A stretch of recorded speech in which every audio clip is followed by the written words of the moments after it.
this? All right, now it's on. Hello everyone. Um, Welcome back to another radio show. I'm here on host Mike Camo. Sorry, it's been a while since I've actually shot one of these. So it's currently 11:51. I'm gonna be here probably maybe 10-15 minutes. So gonna be here at about 12:05. So, but as long as I shoot it at 11:10, as long as I shoot it during the day, that I recorded on, I'm obviously started recording on. I'm obviously safe. So, welcome to episode or edition 114. Sorry, it's been a while. I just really haven't been in the mood to do really these, and I keep saying that I'm gonna keep producing these, but it never happens. So I'm gonna rectify that right here, right now. So I hope you guys enjoyed your week. I certainly enjoyed it. It was actually a pretty good week this week. Um, it started out the way it always did, and it just got better and better as it went. So everything's going good, and uh, you know, and it's all good to go. So I hope you guys are enjoying. You guys will enjoy your weekend. I'm certainly going to enjoy mine. Because I only have like one day left. So, and then I'm off tomorrow and Monday, and then Tuesday back at 10 o'clock to begin another week and to begin more adventures. And hopefully from here till the end of December, I'm going to close out the month. So it is what it is, and things are great. So I just want to say that yes, I know it's obvious since it is Saturday. The race for office for president has been called.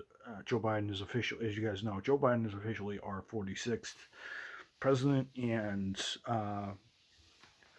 Vice President Harris is also our 40. So it's our 40. Um, so it's our 46th president and our 49th um, our 49th vice president. So this will be pretty interesting, say the least. I just wish both of them good luck, and just both of them good luck. We'll see what what both um, both Biden and Harris can do in the next 4 years. It's like anything else. I've come to realize in life that politics it's always volatile. It's everybody's up in your face about politics and trying to prove this, trying to prove that. Um, I think after what I've seen the last 12 years of my life and dealing with school corporations um, and a bunch of stuff and having friendships change and all this stuff. I think I'm just happy that now in 2020 we laid the politics to rest, and we can move forward, and hopefully we can just sit here and go, okay, so now we have a new president, so we'll see what he does. Obviously, we won't know what he does until the end of the 4 years are up, and we can't really judge him based on what he's done in the past because he's president now. He's seen a little bit more, he's a little bit more seasoned in life than most of the presidents than most of the presidents that have done it. And he comes from a different mindset. He comes from a different era. We don't know what we're going to get till those 4 years are up, or maybe even 8 years are up, depending on how things go. So, and I watch both speeches. I watch Harris's speech, and I also watch Vice President Harris's speech and President Biden's speech. I know he's not president yet. He hasn't been inaugurated. So President-elect Joe Biden, and then and Vice President-elect Norma Harris. It'll be interesting to see what their tenures do and see what else. Um, I was the strength of the speeches was that what got me was the strength of the speeches. Usually most Democrats are like, "Oh, we're going to change the world and we're gonna make things right again. Blah blah blah. Um, but I think the speeches were geared toward what's been happening in the world. Harris was on about race and gender equality and all this other stuff. Really strong voice and stuff. And it's and a lot of her background, a lot of the background she fights for, gears toward that. So it'll be interesting to see how that plays out and what changes she can make and what we can do to change certain equalities and to get things even for everybody. So we're not fighting all the time because I believe if we're all equal, and I believe if there's some equality and there's some balance, we're gonna have less violence. We're gonna have better treatment of people, and we can actually improve on that because we've been trying to do that for ages. And I'm not just talking about the African American community. I'm talking about all the communities. Because both of them fired off every single community. So there's equality for African Americans, Asians, Hispanics, Native American, um,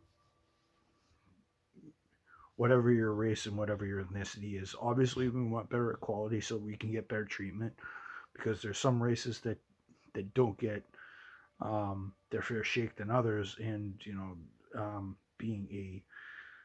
being a white male, obviously in this society, it sucks that they're not getting the same.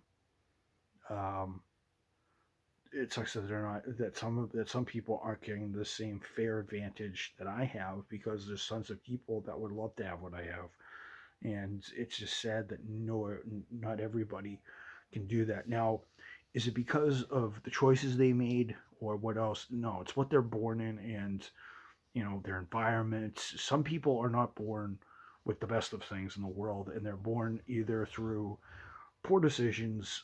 It's all down to it's all down to the decisions we make.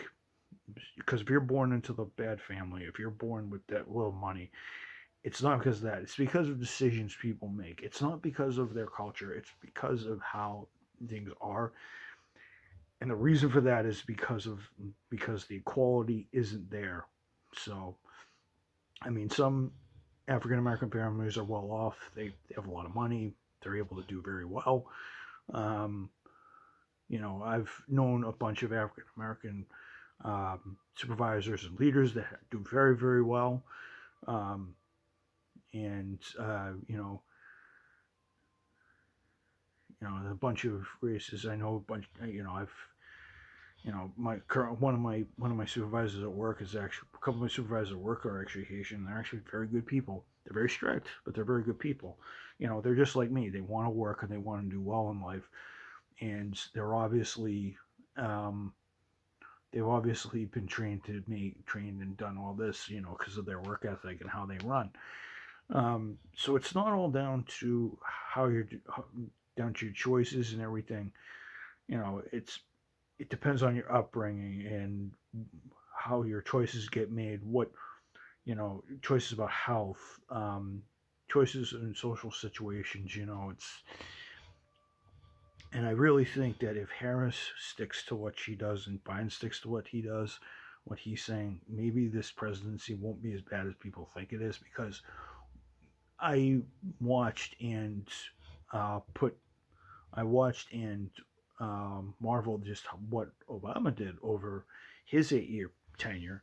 And what happened was is he had a bunch of plans, but eventually he figured out that he kind of had to change some stuff. But he followed what he needed to follow, and then some other things he really didn't get across, which is a shame. But maybe now that Biden's back in, maybe some of that legacy will continue because he's obviously been under a very successful president. I'm not gonna deny it that Obama had a pretty successful presidency, even though some of his decisions were a little off.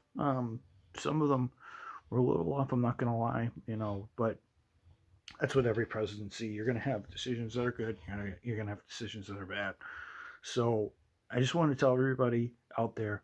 I know that there's a bunch of people that are pissed, and but I really want you guys to look deep and look at who you're judging, because you won't know until he puts his policies through, or she puts it, or she helps with these Harris puts through these policies, and how his cabinet's going to run, and how the Senate's going to run, how the House of Representatives is going to run. We won't know that until the first. We won't know what happens until he makes a major starts, and him being part of Barack Obama's legacy. A lot of people are going to roll their eyes and like, oh, he's just another carbon copy of Obama. I actually listened to Obama's speech back in '09, back in '08 when he accepted, and um, and I listened to Biden's speech when Biden, both of Obama's speeches. I listened to Biden's this evening. Biden's is a little different because he's coming into a different set of circumstances. Biden isn't coming into a financial crisis. He's coming into finances being all screwed up. He's coming into into the COVID era. This is not an easy one for anybody to do it. And being, and being as somebody who's been on the front lines and been working in this whole thing, it's very scary. And somebody who came this close to actually having it back in the spring, it kind of puts into perspective just how precious life is, and how we have to um, look about it, because we won't know another person's potential until we've, because that's like shooting down somebody's dreams even before they start, and a lot of people have that done, and it's sad because either their goals and their dreams are too extreme or unobtainable, but um, nothing's impossible. You just got to have the knowledge and everything in politics. A lot of people think that, um, a lot of people just think that this is just going to be a carbon copy. No, this is going to be different because, as I said, because Biden and Harris are coming into a set of circumstances that are much different from Obama's. Obama came in to a financial crisis, and it was very bad, and it took 8 years for us to realize what was going on, and and really figure out just how healthy or how sick we were as a nation, and how much we were ailing, and we were ailing quite a bit. But we finally got to realize just how dark and how nasty and how this country is. And during Trump's era, we uncovered more of how rough and dark and how nasty our country can be when things aren't run the way they should be, and the way how the whole thing was handled, because obviously the American population saw what happened, and so I'm just going to say good luck to Biden and Harris and the rest of the cabinet and the rest of the government. Hopefully we can, hopefully he can add or improve, um, improve on what Obama did, and what stuff that Clinton did, because the real last successful Democrat other than Obama to do anything was Clinton. And Clinton, despite his indiscretion with Monica Lewinsky, you know, looking over that, and all the other stuff that went on in his life, he got us into a surplus. And I'm talking about Bill Clinton. He got us into a surplus. Our economy was on track. Everything was healthy, and then eventually 9/11 happened, and we had to do a bunch of spending, and and we're here today because of a bunch of decisions and more bad decisions, and we're trying to get the right politicians, level-head politicians, to come in and rectify it. And it just stinks because we can't get those politicians because everybody thinks this is a popularity contest. So maybe, just maybe, um, you know, um, maybe we'll have somewhat of a down-to-earth president again, because obviously Obama was pretty tame. even though some of his policies were a little radical. But sometimes radical change is necessary, and FDR had to do it back during the FDR had to do it back during the Depression to counter all the stuff that happened, and um, everything. So America is going through a rebuild period, and we went through a rebuild period. We've got stronger. We've learned from our lessons, and we just need to keep on growing. So, um, and we need to heal this country, and we need to get COVID out of off the map and out of this timeline, and we need to start thinking about our futures because COVID's like any other virus or any epidemic, any pandemic that's going around. It's eventually going to be curbed, and is eventually going to be a thing of the past. We just have to work hard, keep our heads high, dig deep, and do what we need to do to get this thing done because we cannot screw around anymore. We need to be more diligent on what we do. We need to treat each other better. We need to be more level headed. We need to think critically, all this other stuff. So I'm just gonna say to the rest, everybody, my fellow Americans and the rest of the world, let's take these 4 years, see what the president elect and what the vice president elect are gonna do. In 4 years, maybe we'll see if who was right and who was wrong. Maybe things will happen. And Biden is on at a late stage is at a late age in his life, so we don't know how much long we don't know what his health is like, and that's scaring a lot of people. So, um, and I think that's the reason why he has Harris in because, as Harris said in today's speech, she just made history by being the first vice president that's actually a female. So, um, and that will open up the door to many more politicians, maybe another Democrat politician who's female that will be strong, can emotionally carry our nation. And if Harris can do her job, you know, that could be a guide for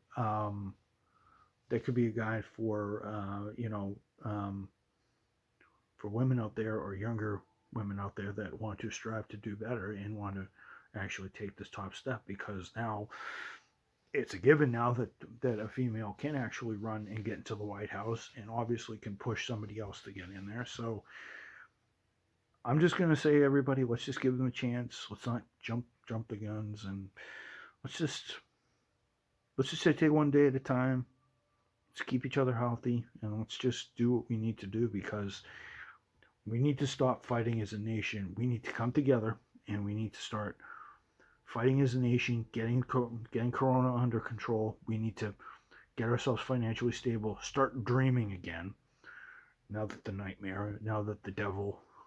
orange devil is out of the White House, um, we can start dreaming again, and we don't have to wake up and be in fear anymore, or hopefully we'll not be in fear because hopefully Trump is not a spoiled little brat and he decides to just pack up his bags and go away and let Biden have a crack at it because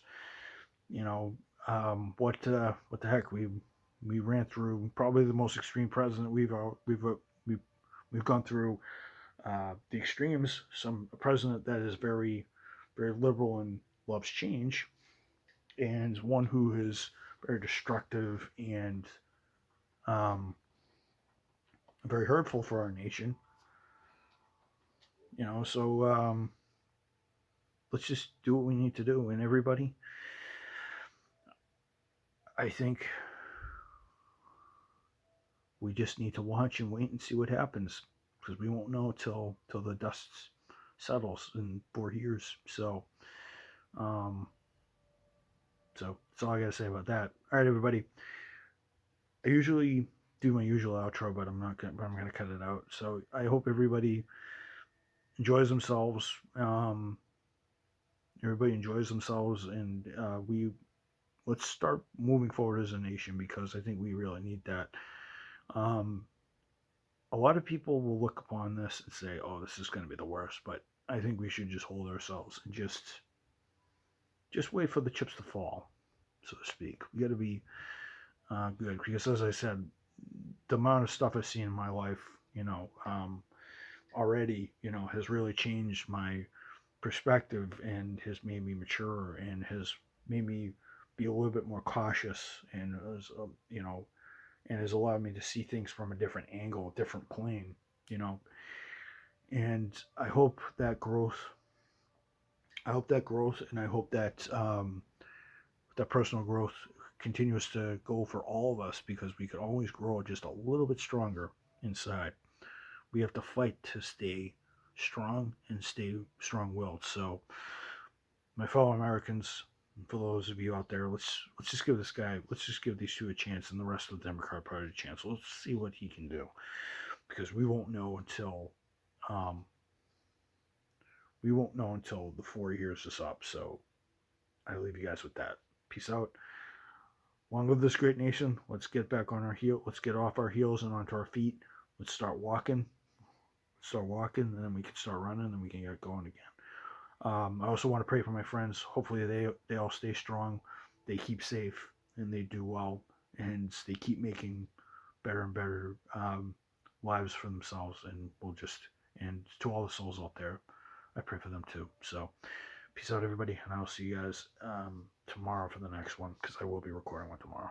Peace out, everybody.